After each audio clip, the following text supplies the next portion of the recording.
تو سیدنا یعقوب علیہ السلام فرمانے لگے بھائی مجھے یوسف کی خوشبو آ رہی ہے، مجھے نا یوسف کی، اللہ اکبر، کون اندازہ کرے باپ اور بیٹے کی محبت کا، مجھے نا خوشبو آ رہی ہے، یوسف کی خوشبو، مجھے خوشبو آ رہی ہے۔ تو حضرت سیدنا یعقوب علیہ السلام کی آنکھوں پہ ڈالا تو روشنی واپس آ گئی۔ کہا ابا جی ذرا چل کے دیکھو تو صحیح رب نے آپ کے بیٹے کو کتنی شانیں عطا فرمائی، چلو نا۔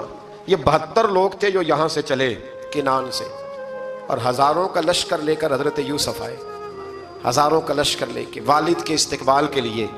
اور جب باپ بیٹے کی ملاقات ہوئی تو امام غزالی فرماتے ہیں 4 لوگ دنیا میں بڑا ہی روئے ہیں، ایک حضور بڑا روئے ہیں امت کے غم میں، اور ایک سیدہ فاطمہ بڑا ہی روئی ہیں حضور کے وصال کے بعد، اور تیسرا فرماتے ہیں یعقوب بڑا ہی روئے ہیں حضرت یوسف کے لیے، بڑا ہی، اور چوتھے امام زین العابدین بڑا ہی روئے ہیں واقعہ کربلا کے بعد۔ یہ 4 لوگ بڑا ہی روئے۔ پھر جب ملاقات ہوئی دونوں کی تو اس درد سے ملاقات ہوئی کہ ہر آنکھ اشک بار ہو گئی۔ باپ بیٹا اتنی وارفتگی سے مل رہے تھے، اتنی وارفتگی سے کہ دائیں بائیں انہیں خبر ہی نہ رہی کہ باقی لوگ بھی ہیں۔ حضرت علامہ اسماعیل حقی نے لکھا ہے کہ جناب جبریل امین حضرت یعقوب کے کان میں کہنے لگے بس کریں، اوپر تو ذرا نظر اٹھائیں، فرشتے بھی دیدار کے لیے آئے ہوئے ہیں، دیکھیں اللہ کے فرشتے بھی آئے ہیں اس منظر محبت کو دیکھنے کے لیے۔ حضرت سیدنا یعقوب علیہ السلام، حضرت یوسف کی والدہ، اور پھر آپ کے 11 بھائی سارے آپ کے لیے سجدے میں گر گئے۔ تو حضرت یوسف کہنے لگے ابا جی یہ وہ میرا خواب ہے جو میں نے بچپن میں دیکھا تھا، یہ وہ میرا خواب ہے۔ حضرت سیدنا یعقوب علیہ السلام پھر کم و بیش لگ بھگ 23 سال، کچھ نے لکھا ہے 40 سال مصر میں رہے، اور جب وصال ہونے لگا تو حضرت یوسف سے فرمانے لگے بیٹا مجھے یہاں دفن نہ کرنا، مجھے وہیں لے جانا جہاں میرے والد دفن ہے۔ وہاں جا کے وہ دفن ہوئے۔ حضرت یوسف علیہ السلام نے پھر سالوں حکومت کی مصر پر، پھر وہیں ان کی تدفین ہوئی، اور جب تدفین ہوئی تو اختلاف ہو گیا، ہر قبیلہ کہتا تھا ہم نے اپنی طرف یوسف کو دفن کرنا ہے، اس لیے کہ جس طرف ان کو دفن کریں گے خوشحالیاں ہوں گی۔ پھر فیصلہ ہوا کہ سنگ مرمر کے تابوت میں رکھ کے حضرت یوسف کو دفن کیا جائے، اور دفن کرنے کے بعد ایسی جگہ پہ دفن کیا جائے جہاں سے پانی چھو کے گزرتا ہے۔ تو ان کو وہاں دفن کیا گیا، پانی چھو کے گزرتا تھا، لوگ کھیتیوں کو لگاتے تھے اور مصر سرسبز و شاداب رہتا تھا۔